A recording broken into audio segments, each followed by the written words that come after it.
এদিকে যমুনা ঘেরাও কর্মসূচিতে আহত ইনকিলাব মঞ্চের নেতা কর্মীদের দেখতে ঢাকা মেডিকেল কলেজ হাসপাতালে যান বিভিন্ন রাজনৈতিক দলের নেতারা। তারা আহতদের খোঁজ খবর নেন, একই সাথে হাদি হত্যার বিচার দ্রুত সময়ে শেষ করার দাবি জানান। বিস্তারিত জানাচ্ছেন সুমাইয়া খান। নায়াসিনামাইড ও স্যালিসাইলিক সমৃদ্ধ লিলি ফেস ওয়াশ যা ফেসের ডেড স্কিন সেল দূর করে দেয় দ্বিগুণ ফাস্টার ব্রাইটেনিং। মিছিল নিয়ে ঢাকা মেডিকেল কলেজ হাসপাতালে আসেন ঢাকা ৮ আসনের ১১ দলের প্রার্থী নাসিরউদ্দিন পাটোয়ারি।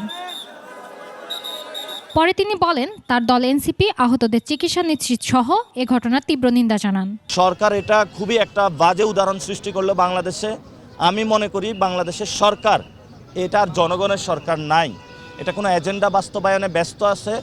আমরা সরকারের মহল থেকে সবাই সুচিকিৎসা দাবি করছি, দ্রুত আইসা তাদের চিকিৎসা করুন। আহতদের দেখতে হাসপাতালে যান জামায়াত ইসলামীর কেন্দ্রীয় সহকারী সেক্রেটারি জেনারেল অ্যাডভোকেট এহসানুর মাহবুব জুবায়ের সহ দলের নেতারা। তারা দ্রুত হাদি হত্যার বিচারের দাবি জানান। এদিকে ঘটনার তীব্র নিন্দা জানিয়ে বিবৃতি দিয়েছে জামায়াত ইসলাম। দলটির ঘটনার নিরপেক্ষ তদন্তের আহ্বান জানিয়েছে। ঘটনার নিন্দা জানিয়েছে নাগরিক ছাত্র ঐক্য। তারা বলেছে, এটি মত প্রকাশের স্বাধীনতা ও গণতান্ত্রিক অধিকারের ওপর সরাসরি আঘাত। দ্রুত সময়ে হাদি হত্যার বিচার শেষ করতে বিক্ষোভ হয়েছে খুলনা, রাজশাহী সহ বিভিন্ন স্থানে। সুমাইয়া খান, ২১ টেলিভিশন, ঢাকা।